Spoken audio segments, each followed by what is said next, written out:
Good morning. My name is Doretta Lau, and I'm an adjunct professor in the School of Creative Writing in the Faculty of Arts here at the University of British Columbia. And as the moderator for today's proceedings, I am delighted to welcome everyone to this exciting UBC Connects masterclass with international best-selling author Kevin Kwan.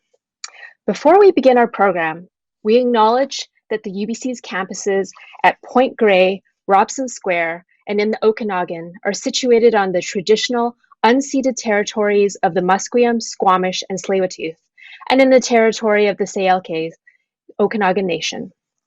I would also like to acknowledge that you are joining us today from many places near and far, and acknowledge the traditional owners and caretakers of those lands.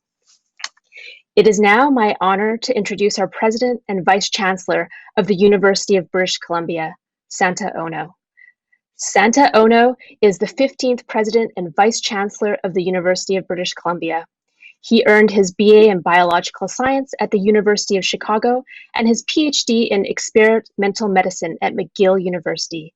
Before joining us at UBC, President Ono held a variety of teaching, research, and administrative positions at the Johns Hopkins School of Medicine, Harvard Medical School, University College London, Emory University, and finally at the University of Cincinnati, where he served as president starting in 2012. Over to you, President Ono.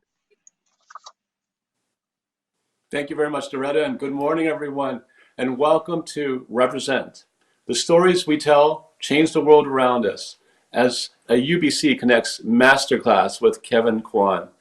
I'd like to thank the Faculty of Arts for partnering on this UBC Connects masterclass, and also like to thank the students and the alumni of the Faculty of Arts for taking part today. Kevin Kwan doesn't really need an introduction. He's the author of Sex Vanity and Crazy Rich Asians, something I've watched 5 times. The international best-selling novel that has been translated into over 40 languages. As you know, the film adaptation became Hollywood's highest-grossing romantic comedy in over a decade. The book is part of a trilogy that also includes China Rich Girlfriend and Rich People Problems. Born in a beautiful city of Singapore, Kevin moved with his family to Texas at the age of 11. He attended the University of Houston and later the Parsons School of Design, part of the New School. After working for Andy Warhol's Interview and other publications, he started his own creative studio with clients such as TED.com, the New York Times, and the Museum of Modern Art. In 2018, Kevin was named by Time magazine as one of the 100 most influential people in the world and was inducted into the Asian Hall of Fame. This is going to be a treat. It's our privilege to have him with us today. Please welcome Kevin Kwan.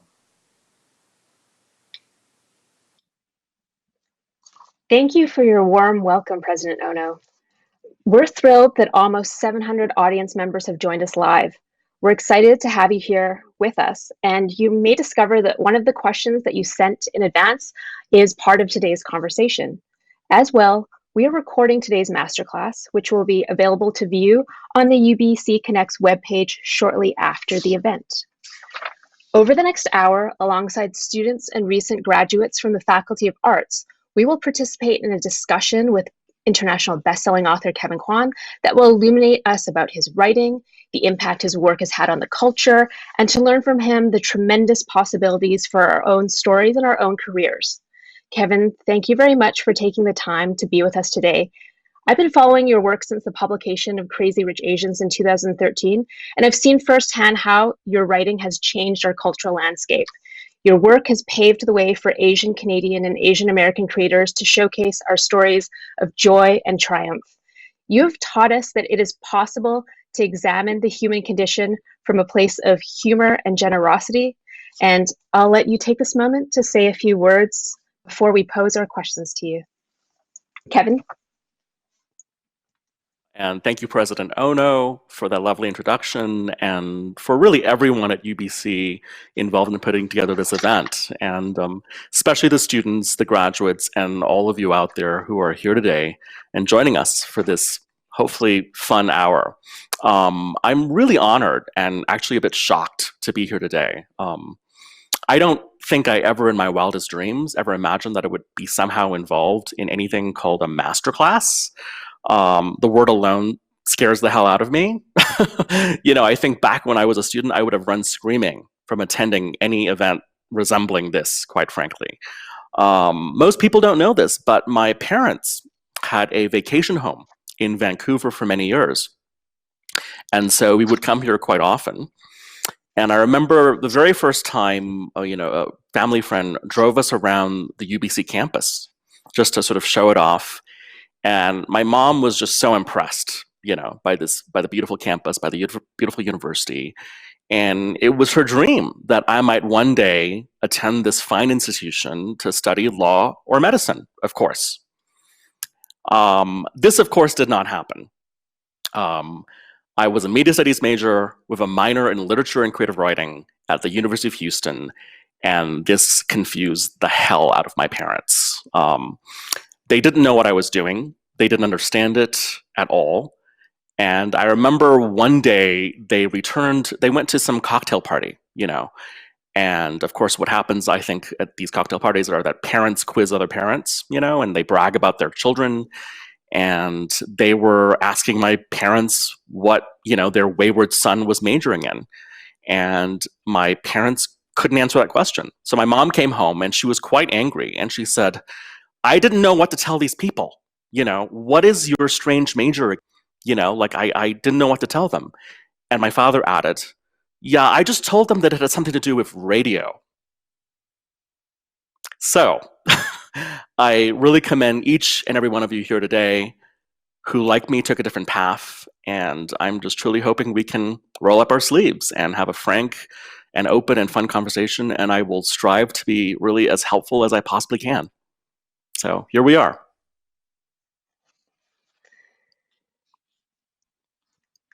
Thank you so much, Kevin. And we're just really excited that, you didn't become a doctor or a lawyer and you're here in this capacity to be able to guide us through your work, your career, and to answer these questions for us. So it's now my pleasure to introduce our student and alumni participants. We have with us today Tanvi Bhatia, Masters of Fine Arts student in creative writing, Moses Calaboso, Bachelor of Arts student with a major in English literature and a minor in Asian Canadian and Asian migration studies. Katie Hong, Bachelor of Media Studies student with a minor in Asian Canadian and Asian migration studies. Megan Kelly, a Bachelor of Arts student with a major in English and a minor in creative writing. And Olivia Lim, a graduate of UBC, BA 20 honors in English and Asian Canadian and Asian migration studies. Welcome to all the panelists. So we're going to have a conversation and the panelists are going to go in a kind of roundtable order, but we're also going to try to keep a flow. So I'm going to kick us off. Kevin, I wanted to start the conversation with a question from one of our viewers that brought to mind the famous quote from E.M. Forster: only connect the prose and the passion, and both will be exalted, and human love will be seen at its height. Live in fragments no longer. And so the question from the audience member is, how do you ensure the content you create will connect with the audience? First of all, thank you for mentioning one of my favorite quotes of all time, from E.M. Forster. It's sort of a mantra that I really try to connect with when I do write. I really feel like everything is an experiment, and you don't know what is ultimately going to connect. And I think one of the greatest mistakes you can do is to try to game the system and try to create something that you think will appeal to a particular audience. I always just say, really write from the heart, create from the heart. And the truer you are to your story and your truth, the more that will connect. Thank you. So I'm going to turn it over now to Tanvi, who has a question on the subject of comedy.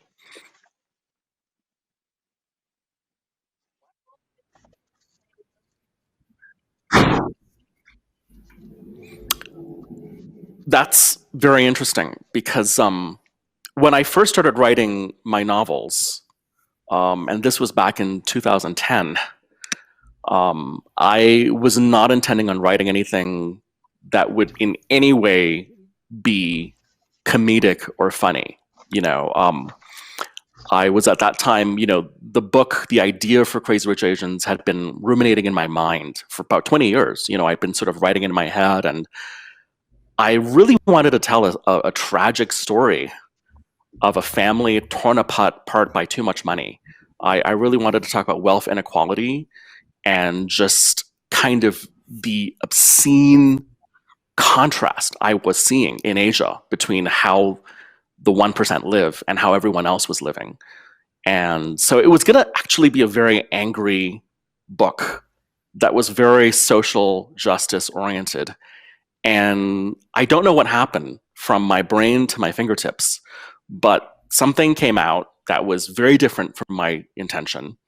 And I'm told it's funny. I don't know if it's funny, but they keep putting the words funny, humorous, comedy on my books. The comments I get are that people find it funny.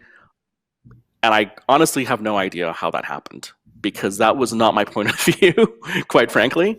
But I think there was something in the subject matter that was so absurd that I had to tell it in all its absurdity, and that translated as humor. And once again, it's like when you're creating something, you don't really have control over what the final product is if you are truly in alignment with the truth you're trying to share. So this wanted to come out as satire, and somehow it worked. And I think it actually works. It works better the way it is than if I had managed to write it as this very serious, tragic, angry story of a family falling apart. I don't know. You tell me. I mean, it gives us so much room to be able to connect in this way, to be able to go to something that has that sense of humor, so that, we get into a comfortable mode, and then we're able to ask the more difficult questions and to examine those harder truths. That it's kind of like the spoonful of medicine makes the sugar go down. So at that time, what were you reading that led you to kind of oscillate between this story of anger and then this lightness and comedy that allowed for this first book to come out, Crazy Rich Asians? I was mainly reading nonfiction. I tend to read a lot more nonfiction, current affairs, history, politics, books like that, and far less fiction. Almost at that point, no fiction whatsoever. So I was reading. I read a lot of Joan Didion, for example. And her work, and I read a lot of investigative journalism and what was happening in China, what was happening in Southeast Asia. That was what was feeding me in my mind, and then of course the experience, my own experience of traveling to Asia, to Hong Kong, and to Thailand, and countries like that, and just sort of experiencing for myself, this world that I felt was not being portrayed back in the West. And so my mission was to sort of kind of elucidate the world on the fact that, here we are in the West, not really conscious of the fact that there's a contemporary Asia out there that has been undergoing a 30-year boom, and every generation seems to be getting more and more prosperous, and some at the very top in a way that is just so exponential. What does that do to a society? What does that do to a people, to a culture, to a community, to family? What are the real world problems of being too rich? That was what I was interested in looking at. And somehow, in channeling the truth of what I was seeing, I created these characters that turned out to be entertaining and humorous in their own way. But I think they're very true to life. And I think you must know that. I think, we met in Hong Kong for the first time. Doretta and I met at a party late one night. And it was kind of a Crazy Rich Asian party, wouldn't you say? I mean, in its own way. You're on an island where the average rich person lives in 500 square feet. And here we were in the huge garden of this huge house, where every room had a different art installation by different artists. It was like an Alice in the Wonderland, Fantasyland. And we were able to connect, and we also met all these other writers and artists and people who were in the creative world of Hong Kong. And I just thought it was sort of fascinating that here you are, we are in this little secret garden that is not only decadent, but at least it's also, you know, promoting culture. And I would say no one knows about this. You know, very few Hong Kongers get to experience this world. Oh, for sure. I just remember at that time when I met you in the foyer, and I was so excited that you were there because I just read your novel. The foyer was larger than my apartment because I lived in a 100 square feet in Hong Kong. So it was really this meeting between different classes. My access to it was as a journalist. So it's really interesting that, you know, you were able to show us this world, to take us behind the scenes in this way that most of us will never be able to, you know, be in these scenes. It's kind of like in the tradition of Jane Austen, Edith Wharton. We get to travel in this way, not just through geography, but really through different kind of class settings. So from here, I'd love to hear from Meg and Kelly. Yeah, so my question is, how do we write diversity in our books that is not so performative but natural? That's a good question, Megan. I think you know, I can only speak for what I do, first of all, right? And I really don't consider myself an expert in this, quite frankly. And for myself, I just mine from my archive of experience, you know. And I think the more specific you are to that experience, and the more you can sort of render that scene in its honesty, the more it really will be authentic and a showcase for diversity, you know. For example, in my books, there's a lot of attention paid to spaces and interiors. You know, I go out of my way to describe where the room we're in. And I always say, like, I don't ever write about a place unless I've been there, unless I've breathed the air and seen it for myself. So, you know, the living room with the shark pond, I've been there. You know, the living room of Tyersall Park with the stuffed lion and the beautiful French Art Deco furniture, I've been there. So I just try to really portray these worlds as true to what they are in reality. And I think that's what people end up connecting with when they see kind of the diversity of differences, you know, that really exist. It's interesting, you know, for example, I had, you know, in Crazy Rich Asians, I probably spent 3 or 4 pages describing Tyersall Park, the house, which is the young family seat. And, you know, it was really rendered with exacting detail. And of course, the filmmakers, you know, really wanted to be as true and as authentic to that experience as possible. And we had many dialogues, you know, with the production designer, with John Chu, the director. They did an amazing job. You know, I sent them lots of photographs from family albums. I sent them pictures from Architectural Digest, just to really capture the truth of these environments. And at some point, a decision was made that we can't do this exactly as it is in the book, because no one will believe that. That's unbelievable. And that's to bring an audience to Singapore that's never been to Singapore before, but then to transplant them into this sort of Belle Epoque Art Deco French interior, it's going to really throw them off. We have to give them a little bit of Asia. You know, we have to make it just a little bit, you know, Chinese.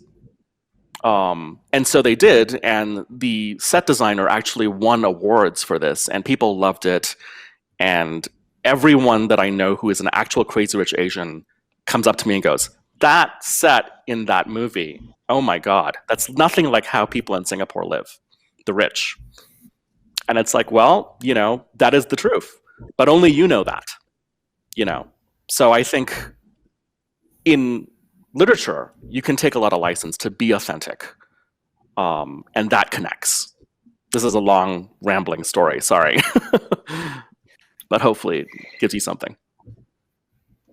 Yeah, I'm really getting the sense that, when we go out into the world and we try to take in as many different experiences and meet as many different people and go to as many different places as we possibly can, whether it is in person or through books or through different media, that's where we're able to write in this way that, speaks to diversity is what I'm hearing. So I'd like to hear now from Moses Calaboso. Hi. So in your work as a writer centered around Asian diasporic literature, what are like the considerations that you think about when you begin writing or when you're in the writing process?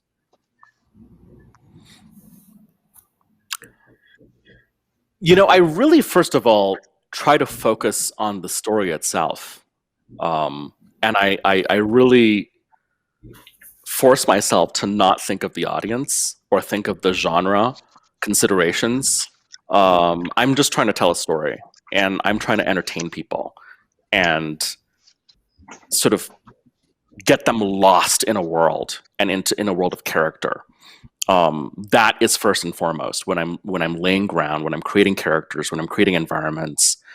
But then after the first draft, I find myself stepping back, and there's some writers who can write 3 books in a year. I don't know how they do it, but they do, and they write 3, 4, 5 excellent books in a year. It takes me a lot more time because I spend so much time. I feel like I have to write for so many audiences in a way, and I want to do justice to each of them. That for me, capturing the authenticity is so important. In the case of the Crazy Rich Asian trilogy, not only does it have to connect to a Western audience or an Asian North American audience that doesn't really know this world, and I'm introducing them to the world, they have to understand it and not get lost in it. But I also have to make it authentic enough to where the actual people in Singapore, in Hong Kong, in Thailand, wherever they may be, will recognize this and the authenticity in it and go, oh, aha, oh my God, he got that. He really got that down. That detail of this market or the way this character is so true to life to my experience. So I really felt like I had to really bridge all these audiences who all come with difference. And but that is secondary. That's something I do as I'm editing, as I'm going back and layering my books. When I first write, I try to get the story out and try to get the characters to say what they should be saying first. Thank you. So this sort of relates more on a practical level in terms of a question from the audience, but someone wanted to know what your daily writing practice is like. When I'm in the process of writing a novel, it's all-consuming. I call it going into my cave, and usually I'm gone for like a year in that cave. Hopefully that's a year or more is sort of ideal. And I realize for myself anyway, I have had to really create a discipline about it. Otherwise, it's never going to happen, right? I could spend 8 hours just organizing my closet otherwise, So I begin in the mornings, and I probably start writing at around 8:30 or 9. And I write without interruption till 1 or 1:30. And at that point, I take a break. That's when I actually turn on the email, turn on the phone, check my messages, check my emails, and I take a break and have lunch and deal with, the emails and life and, all the things I have to take care of for that day. Then I go back to writing. at around 3:30, 4 o'clock, and I write till about 8. So on a good day, I can work really focused on writing for 6 or 7 hours. And that's how I've been able to make it happen. Everyone Thank has you a for different sharing process. that. And I hear from writers who are very haphazard, who write in the middle of the night, who write only when inspiration strikes, who go away and write. I can't do that. I have to create a very almost military discipline. Otherwise, I will find every excuse to not write and not do it. well, thank you for joining us during what usually is your writing time to have this conversation. So, Katie, can we please hear from you? Katie Hong. Hi. So I have a question more on the impact of your book. I'm curious, what do you think about this new wave and acceleration of contemporary Asian and Asian American media representation, like Bling Empire or The Farewell, that you essentially sparked? What is your reaction to this new movement, and are we where we want to be going? I think it's amazing. I think all the new movies and TV shows and reality shows that are, coming out of this genre, I just think we need so much more. I think we are still at an infancy. The fact there's only 3 or 4 movies a year that have a diverse cast, the fact that there's only, a handful of TV shows on the air right now that feature a partial Asian cast, like that all still needs to change, and we need much more.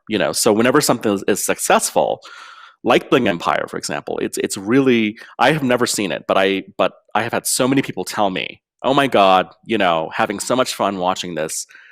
I think it's great. The more we can lend new characters and new storylines, I think the more that adds up to change. Yeah, for sure. I mean, with Bling Empire, the moment I saw it pop up on Netflix, I watched it, I messaged you, and it really brought to mind that one really just like iconic scene in The Devil Wears Prada, where they're talking about cerulean blue, and that, a few years ago on the runways, they showed this and it filtered down to a sweater that the character was wearing. And it's like Crazy Rich Asians 2013. And in 2021, we have a reality show, Bling Empire.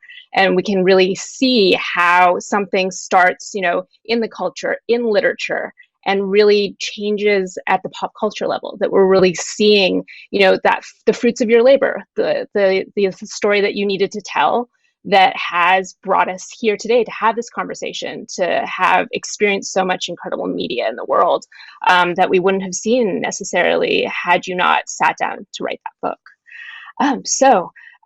Speaking Thank you. of your books, oh, you're welcome. Speaking of your books, Olivia Lim, you have a question related to Kevin's latest book. Yes, I do. So I wanted to ask a question about the protagonist of your new book, Sex and Vanity, is the biracial Lucy Churchill, who is half Chinese, half WASP. Multiracial people are often troped as outsiders, right, existing somewhere between their different identities, but they can also be thought of as insiders, since they can belong fully to both their or all of their identities. And in Crazy Rich Asians, Rachel Chu is also thought of as an outsider because she's American-born Chinese, although later this gets subverted when we discover, spoiler, that she's actually related to a very wealthy Chinese billionaire. So the outsider, in a sense, becomes an insider. What draws you to characters that exist within this insider-outsider dynamic? I think first and foremost, like, I've always seen myself as ultimate outsider. I feel like I've always straddled these very different worlds myself. Being someone that was born in Singapore, grew up there till I was age 11, and then was kind of forcibly removed and moved to Texas, by my parents. I had to learn to survive, in this very different world. And so I've always just naturally, I think, gravitated towards the outsider point of view. And I think that's the way into stories. That's the way into different communities and different tribes, right? If you're an insider, you can't really see it for what it is, for the most part. You know, it's interesting. A lot of Singaporeans, I'm told anecdotally, who read my books, don't get why they're so popular outside of Singapore. You know, and I think a lot of it is because they are living it. You know, they're in the fishbowl, and so it's harder to have that remove. But then I meet Singaporeans who have left and immigrated to Canada or Australia or the US, and they love it. You know, they just absolutely get it on every single level. In the same way, Filipinos, I call them my super fans because they really, I mean, first of all, they have been such a devoted fan base. They have given me so much support and love since the very, very beginning. But I think it's also because, you know, they are the outsiders of Asia in many ways. And they also straddle East and West. You know, they are the most westernized Asian culture, in my opinion. And so they get the jokes on both ends. They get all the Western leaning jokes, but they also understand all the Asian and Chinese jokes. So I think, you know, having that outsider point of view, to me, is vital to my work. So, with this point of view, you've written 4 novels and now you're working on screen. So, I was wondering what the challenges are when it comes to screenwriting and how does it differ from your experiences working as a novelist? It's really, truly like night and day, really. So I've been working on film and TV projects over the last 8 years, I would say, and much more actually focused on TV projects. So I'm in the middle of creating a 1-hour TV series at the moment. And you know, in a 1-hour drama series, you have a total of 60 pages to work with, because one page in a script represents 1 minute, and you have 60 minutes to tell the story in the format. And so telling any story, it's really like putting together a puzzle, you know, and it's of course told in dialogue for the most part. So there's so many limitations to the form, and you play within this puzzle world and fit in all the pieces and tell all the story and make it natural in this very unnatural construct. Whereas in a novel, you know, in writing a book, the world is open and free. You know, it's a clean playing field, and you are God, and you're able to write whatever you want and make it as long as you want and short as you want. You know, and there's so much more room to maneuver and experiment, I feel. But it's an interesting puzzle. It's a really interesting nut to try to crack. You know, trying to make a successful 60 minutes of TV. But they're totally different. Did you ever at any point want to be the person who adapted your own books for in movie format? You know, for some reason, I kind of, it was dumb luck, I have to say. I was offered the chance at the very beginning when I first sold the movie rights of Crazy Rich Asians to Color Force and Ivanhoe. You know, Nita Jacobson, the amazing producer, she came to me and she's like, "Do you want to write this?" And I was stupid enough to be smart enough to say no. You know, I really felt like, first of all, at that point, you know, this was 2013, and the thought of an all-Asian cast in a movie was still so pie in the sky. And I was so dubious that this would ever actually even happen, right? It was such a kind of fantasy that I said, you know, I don't want to be the one that screws this up. I think we need to find the best screenwriter in the world to do this. Someone that has had lots of experience, Oscar-winning screenwriter. That's, you know, let's try to get the best person possible to do this. Not me, because I've never written a screenplay before, first of all. So I would possibly do a horrible job. And number two, I also realized I was way too close to this, you know, and to take my novel, which is over 500 pages long, and reduce it to basically 115 pages in a script, because I think I'm horrible at math, but it's basically an hour and 45-minute long movie, right? And so what is that? I would not be able to do that. I would not be able to make the choices and make the decisions of which storylines needed to be cut, which characters needed to be trimmed down. And I'm so glad I didn't do it, because Pete Chiarelli, our screenwriter, did an amazing job, I think. Having that, once again, he's an outsider. He had the outsider perspective into this world that I'd created. And that allowed him to create, in my opinion, a brilliant screenplay and make choices that I would have never thought of. Yeah, it's really interesting. Again, it's those multiple perspectives, multiple viewpoints coming together to be able to create this kind of alchemy that we can really just connect to. Okay, so Tanvi, another question from you, please. So the topic of this masterclass is representation, and often conversations about representation revolve around the idea of marginalized people getting a seat at the table. But what I'm more interested in is what we do with that seat when we do get it. So as somebody who has achieved mainstream success, do you feel a responsibility to the communities that you're a part of? And how do you leverage your power to create change? Wow, that's a big question.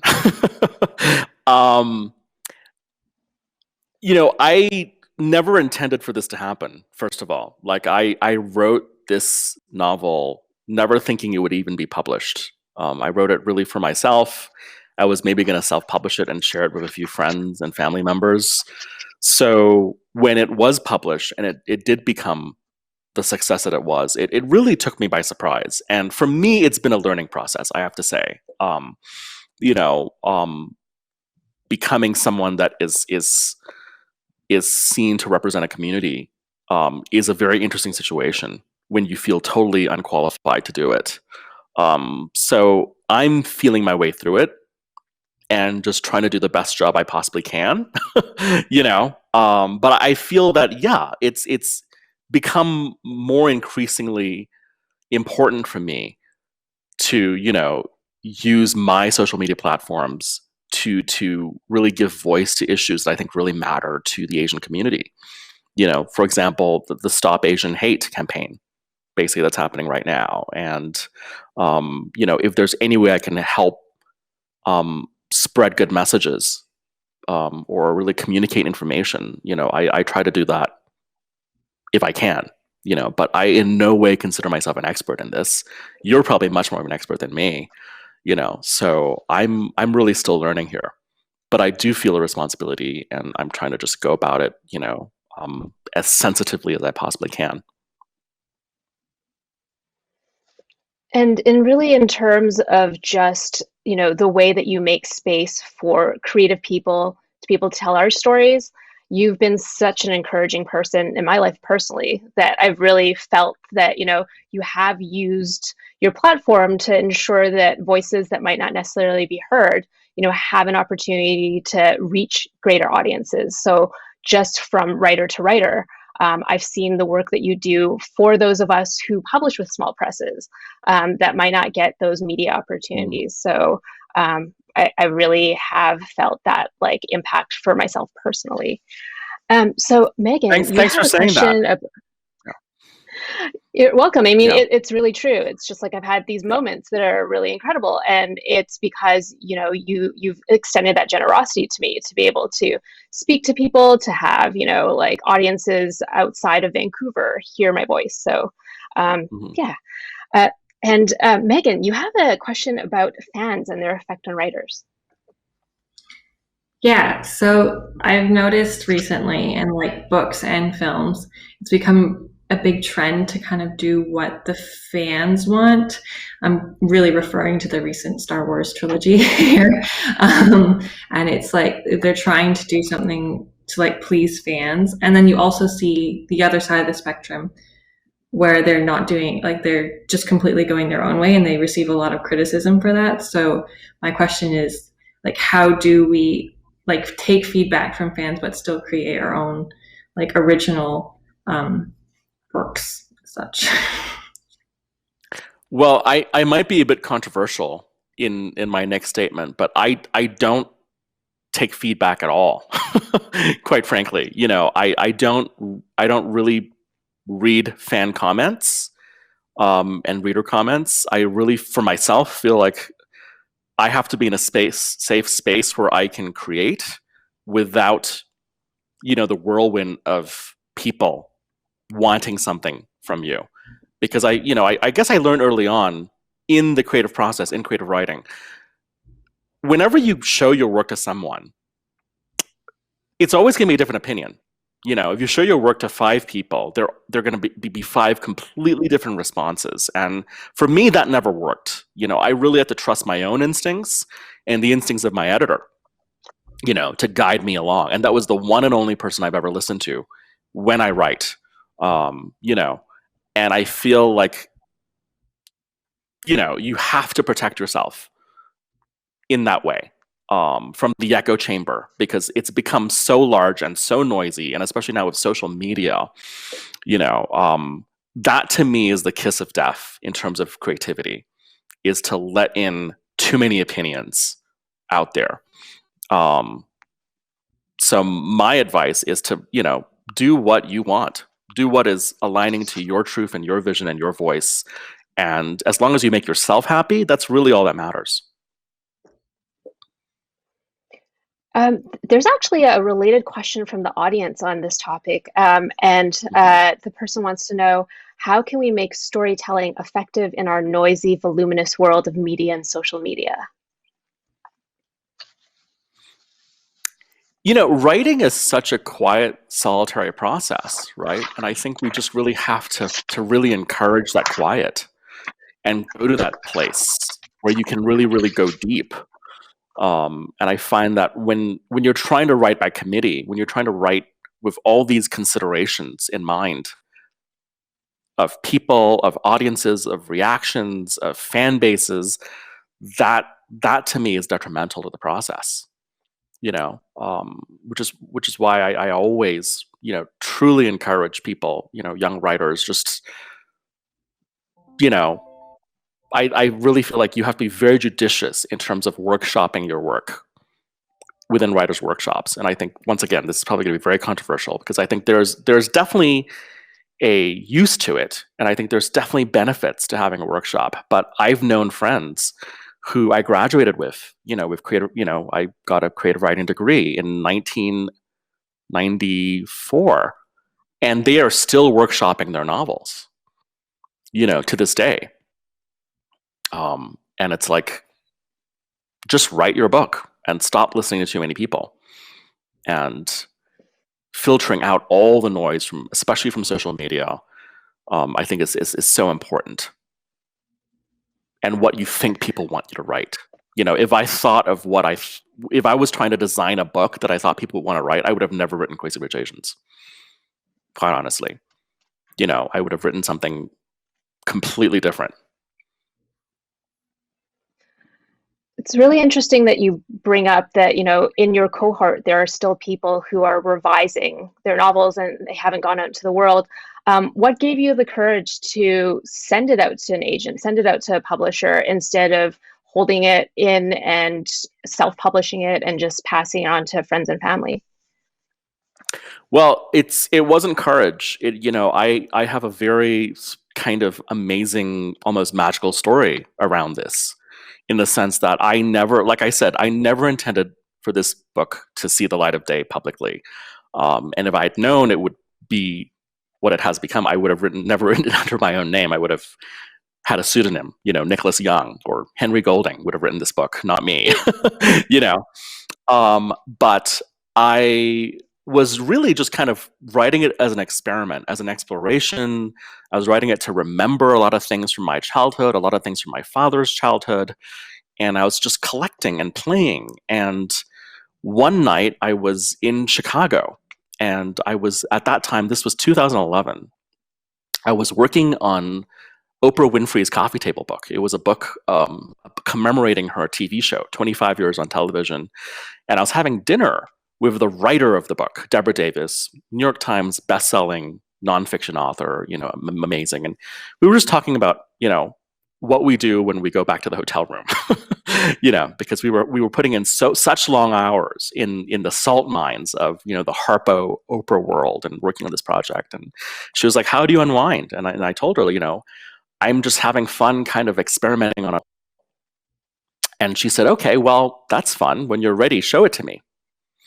And I decided to show it to her. A few months later, I sent her a half-finished manuscript. I was at that point maybe 60% done with my story, and emailed it to her over one weekend. And a week later, I got an email back from her, and the subject heading was "no" with like 10 O's after the N. And I was like, okay, she didn't like it, obviously. So I clicked open the email. And she said, how could you ruin my weekend? How could you ruin my Thanksgiving? I couldn't cook for my family. All I wanted to do was read your damn book. And then you leave me hanging right here at Araminta's wedding? Like, what's going to happen? She's like, number one, I need more story. And then, I called her up and I was like, do you really like it? This is just really such, to me, it was a folly, right? And she basically talked me into showing it to an agent. She said, no, I love it. I've never read anything like this before. This is going to be so hot, and she's like, you need to show it to an agent right now, and I was like, well, I don't, can you recommend anyone? And she's like, you need to send it out to all these super agents because this is a super book. So she really prodded me and pushed me along. And I very thankfully, followed her advice and sent out a half-finished manuscript. And the first agent I sent it to actually picked it up and read it. And the rest is history. And at the last minute, I put a cover page on it. And in huge, like 70-point type, it was Crazy Rich Asians. And I even thought about whether I should do that. And I said, why not go for it? It was not meant to be the title, but it's what got her attention. And it's the only reason why the book, I believe, is not still sitting in some pile, either rotting away in an agency, waiting to be read. So, long story, but, Titles matter. It takes a lot of luck. I think that's a combination of hard work and luck. So once you're prepared, that moment can happen. So really do the writing. Moses, a question from you that has kind of related to the conversation we were having about the writing itself. Yeah, I was wondering if you ever make compromises with yourself or with the characters during the writing process of your work.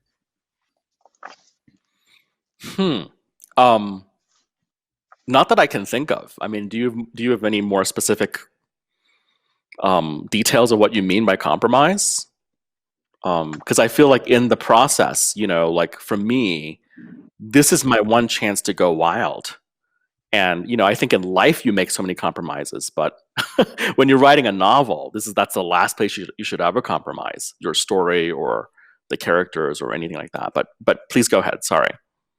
No, I think it's a perfect response to, I think, a really simple question. So thank you very much. Oh. Thank you, Moses.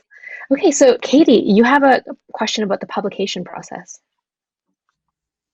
Yeah, so I heard that when you were publishing Crazy Rich Asians, you were told to tone things down or maybe edit things out because it was too unbelievable, even though it was real. I was wondering if there was a difference in your experience publishing Crazy Rich Asians and then now Sex and Vanity. Did you have any issues in publishing Crazy Rich Asians and even the adaptation to the film due to like the background and topic of Asian characters? That is such a great question. Thank you for asking that. I've never had a chance to answer that question. And it really begins with my editor. So when I first, got a book deal to publish Crazy Rich Asians, I selected the editor I wanted to work with. And I actually chose I ended up, there were quite a few publishers who were interested in publishing Crazy Rich Asians. And so there was a bidding war for the book. And I actually ended up not choosing the highest bidder, because I loved this. I had such a rapport with this editor at Knopf Doubleday, Jenny Jackson, that I felt like she needed to be the editor of my book, just because I felt that she had such a brilliant connection and insight into what I was trying to do. So what happens is, once you basically do a deal and you decide, okay, this is who I'm going to go with, your editor really becomes like your therapist, your counselor, your God. Like she is your inroad into how to make this book a success. And so much of the success of Crazy Rich Asians is due to her, I have to say. All I did was write a book. She put it out there in the marketplace, and she was able to utilize the team, the incredible team at Knopf Doubleday, to really get the book out into the far reaches of the world. She got the book to be featured in Vogue magazine, for example. So many amazing things happened because of her passion for the book. But beyond all that, she is a master editor. And I think that is so important in every writer's relationship, is having an editor that you can really, really trust. And she really wanted me to tap into the authenticity of my story, but she also knew that there were some things that were just so far-fetched to her at the time. She was like, you're going to lose your audience. This is too ridiculous, even though I know it's totally true. She was like, this is just too much for this first book where you're introducing this whole new world, and to talk about a fish getting a facelift, you're going to lose me. To talk about a teenager who goes to school every day in a helicopter, like, you're going to lose me. So she focused me, and really brought out what was best about the book, but also toned down some things. And I was totally complicit, because I saw the logic in what she was doing. Like, I don't want to get people fixated on one stupid detail and not be invested in the story. And so, in that way, we shaped the book. It's interesting because after the success of Crazy Rich Asians, in the next book, China Rich Girlfriend, she was like, okay, I'm taking off all the reins. Go for it. Make it as absolutely crazy as you want, because now we know it works and you have an invested audience and people love this world. Like, push the pedal to 100. And so I did. But for the first time, we had to, you have to teach the audience and kind of prepare them for this world. And so I'm very thankful that she did that. So really choosing the editor that has that view of the work is so much more important than, going with the highest bidder if we have that opportunity to go to auction. That's really good information to know. So we're coming up toward the end. It's like a marriage. It's a marriage. You have to choose someone that you're comfortable being with. That's like a writing spouse. And she's the editor of Cormac McCarthy and Dave Eggers. I will say no more. Like, I feel like I'm her foundling, so like, I'm going to listen to everything she says, quite frankly. Yeah. Sorry. Yeah, go she ahead. has Yeah. like a really like wide-ranging taste. That's really cool. She does. And so she's only we're 19. Or she looks 19 anyway. So she's a brilliant editor. Sorry. Go ahead. Yeah, so we're winding down and we have time for one final question. So Olivia, please. So, Kevin, as you were kind of just mentioning, the first book in the Crazy Rich Asian series focuses on the old money Singaporean families, while the second shifts a bit to discussing new money mainland Chinese billionaires. And while there's these themes of decadence and extravagance that run throughout the series, there seems to be aesthetic judgments linked to these different performances of wealth. So thinking about these complex interactions between race, ethnicity, class, and wealth, as a writer, I'm curious about how you think through these sort of perceptions of classy or tacky wealth in your writing. How do you think your work responds to assumptions about Asianness, wealth, class, and aesthetics?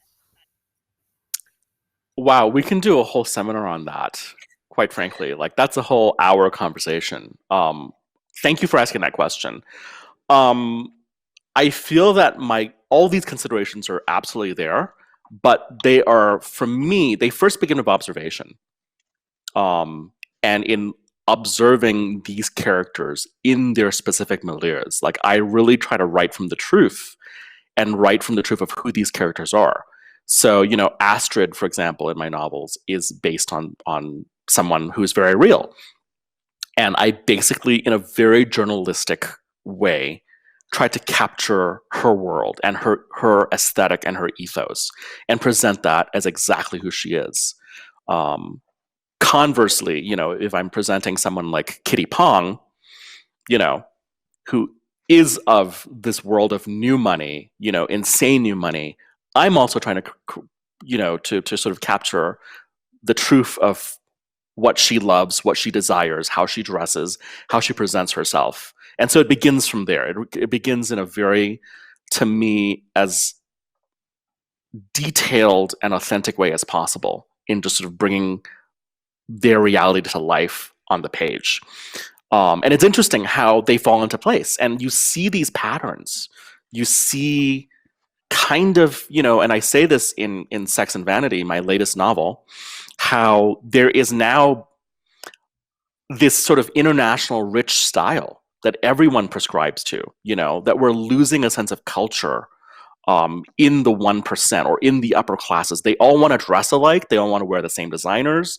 They all want to, visit the same places, stay in the same hotel chains, eat at the same restaurants.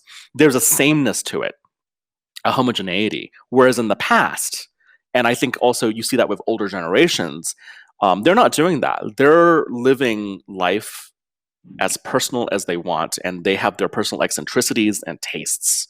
So I'm trying to balance all that. But you do see patterns. You see how old money Asian families are very similar to old money waspy New York families in terms of what they treasure, in terms of their aesthetic taste. And it's so much, I think, has to do with the universality of human experience. When most people make a big fortune, the first thing they want to do is enjoy it or show it off, But if you've been born into it and you're 3 generations in and your family's been rich for 3 generations, you probably don't care as much anymore, right? And your life takes on a different form, and how you express yourself, the way you dress, the way you decorate your house, even where you choose to live, follows your mores. So it's interesting. And like I said, I really was serious. Like, it'd be fun to really deconstruct that more, not just with my books, but with other books, in similar genres by other authors. I think you'll see a pattern there that is just true to life and true to the world we live in now. Thank you.